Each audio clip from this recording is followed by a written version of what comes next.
গল্প শুরুর আগে আমাদের একটি বিশেষ অনুরোধ।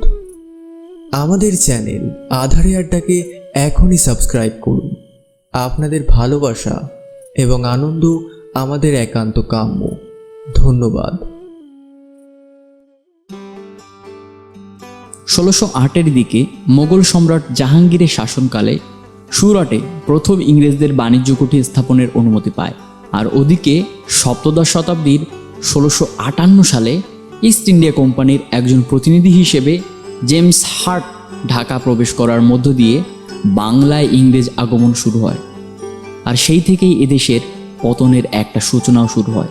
তাদের আসার পর থেকে দেশীয় সওদাগরদের বাণিজ্যে নানা রকম সমস্যা দেখা দিতে লাগলো। ওই সময় কলকাতার এক নামকরা সওদাগর ছিল শ্রী বরেন্দ্রনাথ সেন। কি নেই তার বাণিজ্যে? সোনা, রূপো, হিরে আর টুকটাক জমি জমা হড়পানোর থেকে শুরু করে কাঁচা মাল, পশু সবেরই ব্যবসা সে সামিল ছিল। তার আছে অগাধ ব্যবসার ঘাঁটি, আছে শহরের এক বিশাল সাম্রাজ্য, আর তেনার ধারবারও বেশ ভালোই ছিল। আর ঠিক ওই কারণেই ইংরেজদের সাথে তার একটু রেষারেষি চলছিল তখনকার সময়। ওইদিকে শঙ্করনাথ সেন আর সমরেন্দ্র কুমার দাস ছিল পরম প্রিয় দুই মিত্র, একে অপরের ছাড়া চলে না। সেনবাড়ির দুই রত্ন ছিল তারা দুজন, কারণ বরেন্দ্রনাথের বয়স হয়েছে। তবে এই দুই রত্নের পরিচয় বড্ড সিনেমাটিক আর বড্ড অবাস্তব মায়াবী। 1770-এর দিকে তাদের দুজনের পরিচয় হয় এক জমি আদায়ের মাধ্যমের গল্প থেকে। আর শুধুমাত্র বুদ্ধির জোরে শঙ্করনাথ সমরেন্দ্রের কাছে পরাজিত হয়। যাক, শঙ্কর আর কুমার বলছি তার কারণ শঙ্কর এতদিনে একজন এমন মানুষকে খুঁজছিল যে কিনা সাহসী, বুদ্ধিমান আর কর্মঠ হবে। তাই ভালোবেসে শঙ্কর তাকে কুমার বলতে লাগলো। আসলে কুমার শঙ্করের পুরো চরিত্রটাকে যেন পরিবর্তন করে ফেলেছেন। তার রাগ, লোভ, লালসা, শক্তি দেখানো যেন লোপ পেয়েছে। শঙ্করের মনে হতে লাগলো জীবন কত সুন্দর যদি নিজের মতো পবিত্র বা সুন্দর হওয়া যায়। যাই হোক, গ্রাম ছেড়ে শহরে যাওয়ার দিন শঙ্কর কুমারকে প্রস্তাব দিল, মিত্র কুমার, তুমি আমার সাথে প্রস্থান করো। আমি তোমাকে শহরে নিয়ে আমার মতো করে তুলব। তুমি একটা সুখের জীবন পাবে।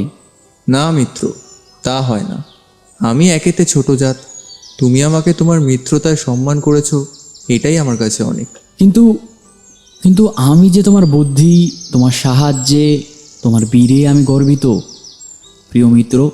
আর এই দুটো দিন তুমি যেভাবে আমাকে নিয়ে পথ দেখিয়েছ, আমার ভুল ত্রুটি যেভাবে তুমি ধরিয়েছ, আমি মুগ্ধ মিত্র। তুমি দয়া করে চলো, আমার সাথে চলো। তা হয় না মিত্র। আমি চাষির ছেলে, আমার পিতা এক অসহায়, আর আমার মাতা মৃত্যুর সাথে লড়াই করছে। আমি কিভাবে এখন ফেলে তাদেরকে চলে যাই? না না, তা হয় না মিত্র।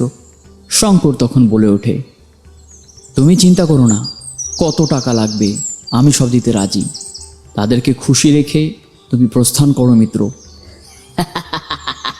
মিত্র, এই তো তোমার জমিদারের রক্ত আবার অগ্নিমান হলো।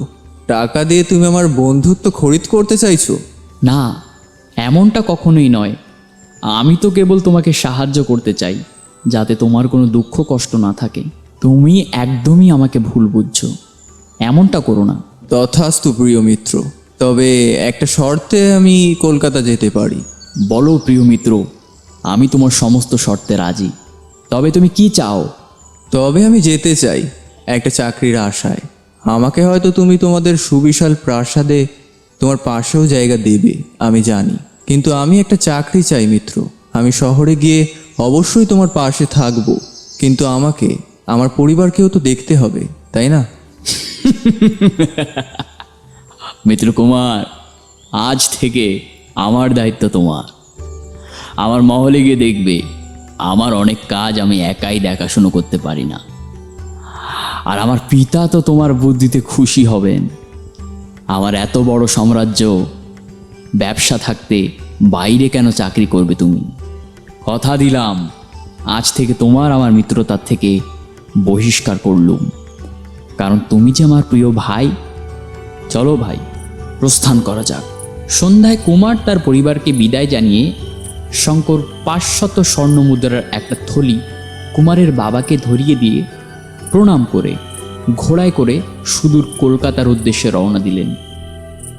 সারাটা রাত পথে কাটাতে হবে। দুই বন্ধুর একসাথে থাকায় বেশ জমে উঠেছে গোটা পথ।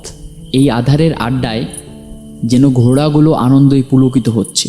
শঙ্কর অনেক পুরনো কথা তুলে ধরেছিল। বেশ তার মধ্যে থেকে জানা গেল শঙ্করের মা নেই, এখন রয়েছে সৎমা। এটা শুনে কুমার ভীষণ কষ্ট পেল। কিছু রক্ষী আর শঙ্করের সাথে আসা চেনা লোক যাচ্ছে ঘোড়ায়, আর ঘোড়ার গাড়ির মধ্যে আছে শঙ্কর আর কুমার। রাস্তায় খিদে পেলে তারা খেয়ে একেবারে ঘুমিয়ে পড়ে। আর সকাল হতেই তারা দেখে পাশ দিয়ে যেন ঠান্ডা হাওয়া বইছে। এ কি মিত্র, ওঠো, এ কোথায় নিয়ে এলে আমাকে? এত মুগ্ধতা, এত ম্লান, এত সুন্দর কিভাবে হতে পারে? একটা নদী, মনে হচ্ছে একটু সাঁতরে আসি। কেন হবে না মিত্র, এই যে মা গঙ্গা, এখানে সমস্ত কিছু মিলে যায়। সেটা হোক ভালোবাসা বা পাপ, সব মিলেমিশে ধুয়ে যায়। মনে হবে আমি সদ্যজাত শিশু। তবে চললাম আমি মিত্র, একবার মায়ের কোলে লুটিয়ে পড়তে চাই। হ্যাঁ হ্যাঁ, সাবধানে মিত্র, মাতা গঙ্গার হৃদয় কিন্তু বড্ড গভীর। আমি তটে অপেক্ষায় আছি, জলদি ফিরে এসো। তথাস্তু প্রিয় শঙ্করনাথ সেন। শুনছিলেন অবাস্তব মিত্রতা। গল্পের বাকি অংশ অবশ্যই রয়েছে লেখকের ভাবনায়। যদি আপনাদের বেশ ভালো লেগে থাকে তাহলে অবশ্যই কমেন্টে জানাবেন, তাহলে আমরা পরবর্তী অংশ করব। ভালো থাকবেন, আনন্দে থাকবেন। আধারে আড্ডাকে সাপোর্ট করার জন্য অনেক ধন্যবাদ।